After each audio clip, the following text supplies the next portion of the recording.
The capacitance of a variable radio capacitor can be changed from 50 picofarad to 950 picofarad. ठीक है, एक जो radio में जो कैपेसिटर लगे होते हैं वो उसकी आप कैपेसिटेंस चेंज कर सकते हो, डिपेंड करता है उसकी ट्यूनिंग के ऊपर। तो ये जो लिमिट है इस कैपेसिटर की 50 to 950 है, जब हम 0 से 180 डिग्री तक के ट्यूनिंग करें। ठीक है ना, 0 से 180 डिग्री तक के क्या करें, ट्यूनिंग करें। With the dial set at 180, हम 180 डिग्री तक के ट्यूनिंग कर दें हाईएस्ट, तो the capacitor connected to 400 volt battery, और 400 वोल्ट बैटरी से हमने कर दिया, मतलब 180 डिग्री ट्यूनिंग किया। मतलब 180 डिग्री ट्यूनिंग से मतलब यहाँ पर क्या है कि जब कैपेसिटर 950 पिकोफैराड, कितना है 950, 180 डिग्री मतलब 950 हुआ ना, ये ऊपर वाला सेंटेंस पकड़ो। तो यहाँ पे 180 को तुम ऐसे सोचो कि 950 पिको, मतलब जो कैपेसिटर 950 पिकोफैराड है, ठीक है ना, तो 400 वोल्ट बैटरी हमने लगा, मतलब वोल्टेज उसका 400 है। तो ये एक हमें इन्फॉर्मेशन डेटा मिल गया। क्या डेटा मिल गया कि C is equal to 950 pico, मतलब 10 × -12 ना, ठीक है। और तब वोल्टेज कितना है, 400 है। ये हमारा एक ये मिला, एक कंडीशन ये मिली। After the charging the capacitor disconnected from the battery and the dial is turn to 0। तो जब चार्ज हो गई तो बैटरी को डिस्कनेक्ट कर दिया। तो ये वही वाला आपका कॉन्सेप्ट है, बैटरी डिस्कनेक्टेड वाला कॉन्सेप्ट पर है ये।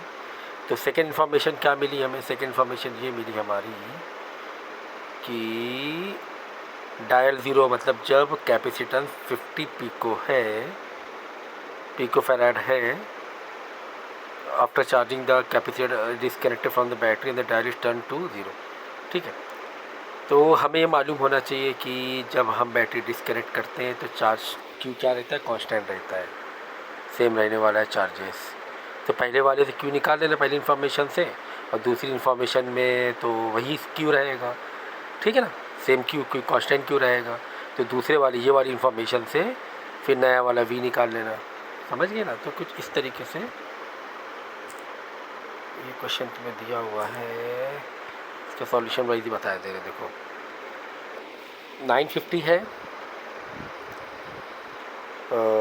एक कंडीशन पर, मतलब 950 है तो 400 वोल्ट है ये वाला, यहाँ पर 400 वोल्ट है। दूसरी कंडीशन है 50 है, तो हमें वोल्ट निकालना है एक तरीके से, इनिशियल वोल्टेज, ठीक है। तो क्यू हमारा कैसे निकलेगा भाई, पहले क्यू निकाल लो, क्योंकि तुम्हें C1 और V1 दिया हुआ है 950 के साथ, तो 400 वोल्ट तो दिया ही हुआ है ना। क्यू निकाल लेंगे, सेकेंड वाले केस में क्यू वही चलने वाला है, ठीक है ना। तो पहले वाले केस से हमने क्या निकाला, क्यू निकाल लिया। फिर सेकेंड केस से वी निकाल लो, सेकेंड वाले केस से क्या लो, वी निकाल लो, ठीक है ना। क्यू, क्योंकि क्यू तो वही रहने वाला है सेकेंड केस में, ठीक है ना। सेकेंड केस मतलब जब कैपेसिटेंस 50 हो गया, कैपेसिटेंस 50 हो गया, और क्यू पहले वाले से हमने निकाल लिया था, पहले वाले केस से 950 × 400 × 10 - 12, तो बाद में वी निकाल लो सेकेंड। समझ में आया कि नहीं आया, ठीक है ना भाई। तुम्हारे दो केस है, क्या दो केस है, जब C तुम्हारा 950 है, वोल्ट तुम्हारा 400 वोल्ट है, बराबर है, तो क्यू हमने निकाल लिया। अब सेकेंड केस में C1, जब C2 तुम्हारा 50 है, क्यू तो सेम ही रहने वाला है, क्योंकि क्यू जो हमने पहले केस में निकाला है क्यू वही चलेगा, तो V2 निकाल लो। तो ऐसा है, तो 7000 कितना आ रहा है, 7600 V2 आ रहा है। कब, जब C कितना हो रहा है, 50 पिको है। तो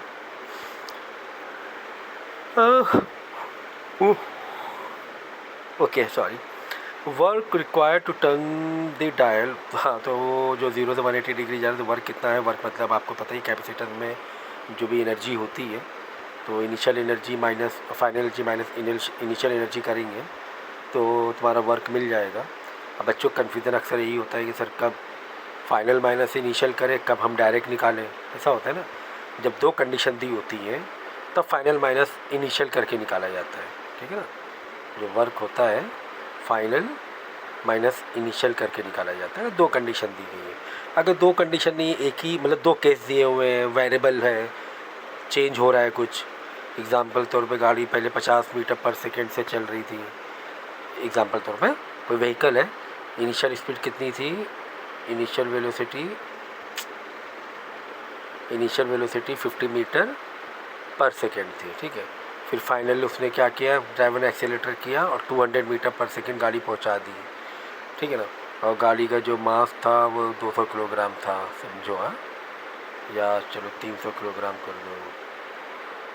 अब ऐसे में जब हम निकालेंगे वर्क, बताओ अब वर्क कैसे, मतलब ये बताओ काइनेटिक एनर्जी या वर्क बताओ, तो वर्क कैसे निकालेंगे, final kinetic energy minus initial kinetic energy, half mv² final वाला माइनस हाफ mv² इनिशियल वाला। तो फाइनल 200 वाली स्पीड लेंगे, इनिशियल में 50 करके वर्क निकाल लेंगे। यही अगर गाड़ी क्या होती है, रेस्ट पे होती है और गाड़ी डायरेक्ट फिर स्पीड बढ़ जाती, फाइनल वेलोसिटी मतलब गाड़ी की स्पीड हो जाती है समझो 100 किलोमीटर पर सेकेंड, ठीक है, 100 मीटर पर सेकेंड। तो अब ऐसे में तुम्हें फाइनल माइनस इनिशियल करने की ज़रूरत ही नहीं है। क्यों?